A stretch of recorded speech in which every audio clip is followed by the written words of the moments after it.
Well, hello again and welcome back.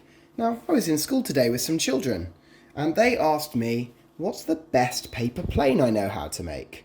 And it's this one. Now, I'm going to teach you how to make this paper plane. I think it's the best paper plane that I know how to make. I call it the Delta Flyer, but you might know it by another name.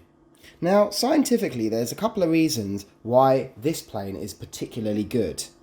The first reason is it has a tail. And the tail just comes in and out like this. Just slides in. Now, you might know some other things that have tails that fly. Birds have tails, planes have tails. A tail provides stability in the air. That means your plane flies straighter and it flies further. The other thing that makes this a particularly good plane is the complicated folding that happens here has transferred some of the weight from the wings inwards and forwards. We say that this plane has a centre of gravity which is quite far forwards. And this means the plane wants to dip its nose slightly as it flies. Now, this makes it a very good glider. If you have a lot of weight at the back of something that flies, we say the centre of gravity is very far back. And it has a tendency to make the plane bank up like this because there's weight in the tail. And then what happens here is we get a lot of air hitting this wing here and slowing the plane down. And when a plane flies too slowly, it loses lift, it loses the ability to fly. And that's called an aerodynamic stall. It simply means there's not enough air floating over the wings here. We need to speed up. And keeping the nose down on a plane allows it to keep a good forward speed.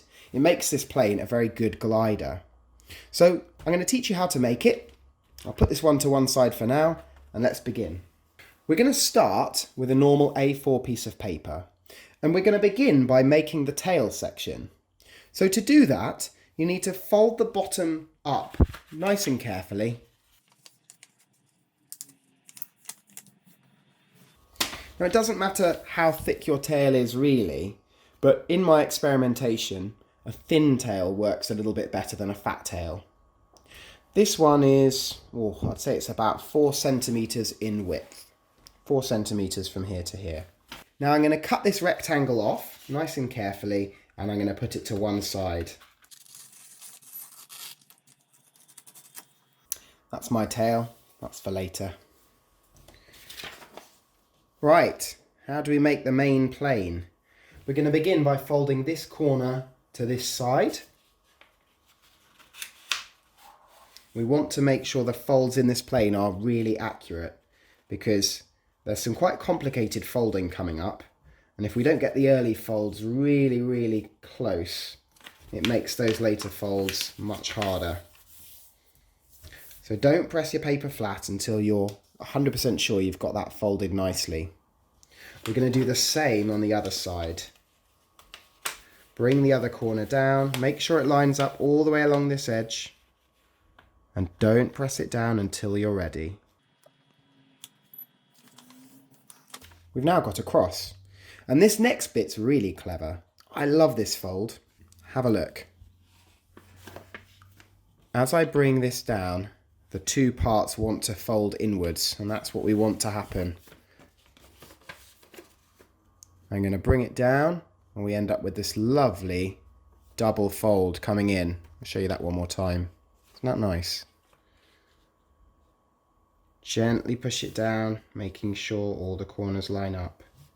Okay, see that lovely fold in the middle there. Our next step is to bring these corners up to the top. This is one. You'll notice there's 2 layers there, so I'm going to take the top layer and fold it up to the top here, and we're going to make a diamond shape.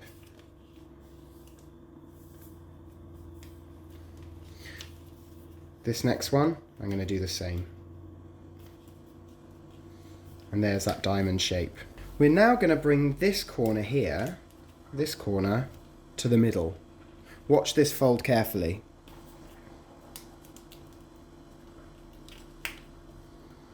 So we've got a flat line across the top there.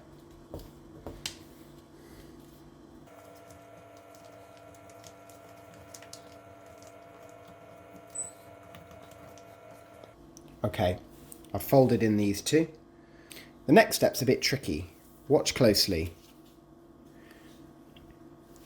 At the top of each of these flaps here, there's a little pocket. To find your pocket, see if you can wiggle a little finger in there.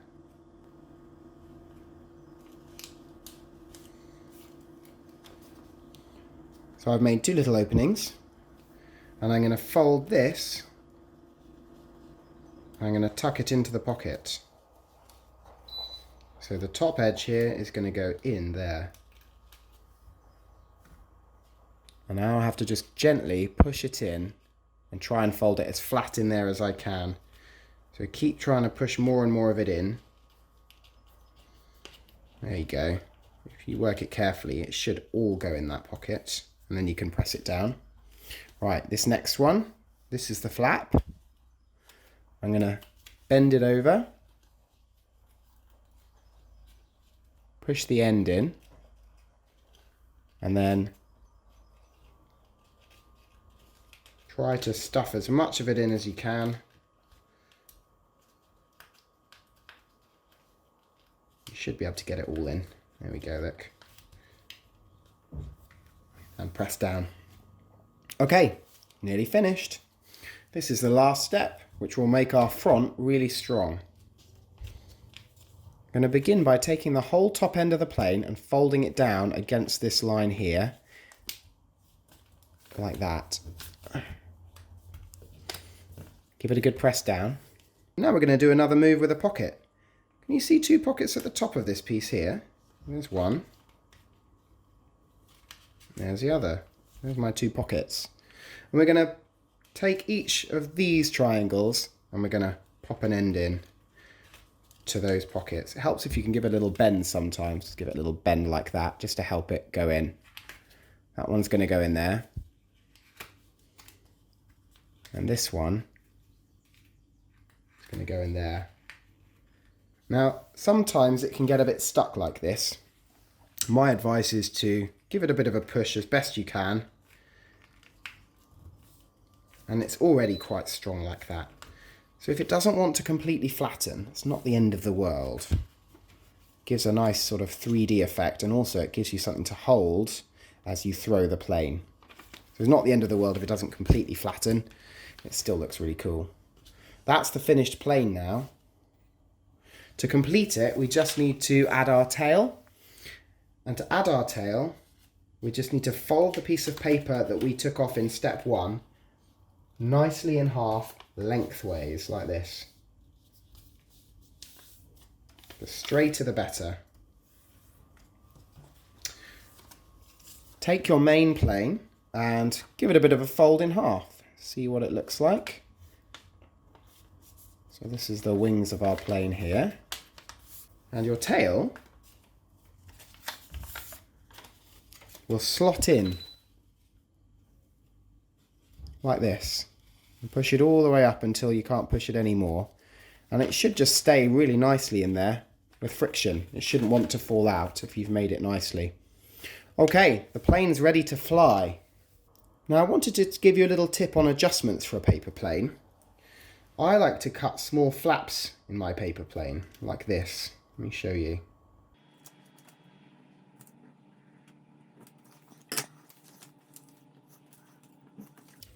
These flaps give us control over how the plane flies. They're similar to the ailerons and flaperons used in modern jets. If your plane is flying very nicely, you might not need to cut the flaps, or if you want to, you can just have the flaps cut, but flat like this. If you notice that as your plane is flying, the right wing here wants to pitch over and it starts to go into a spin like this. What we need to do is we need to raise the flap on the right wing. If we slightly raise this flap like that, the air is going to come along the wing and it's going to hit the flap and it's going to be deflected upwards, and that's going to push that wing down.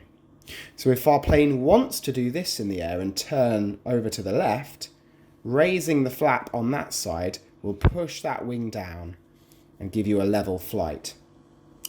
If you discover that the plane then wants to turn this way, you've raised this a little bit too high. These are very, very sensitive. So when you fly with them, you might find that they're only up a fraction, but it gives you greater control. With both flaps all the way down, like this,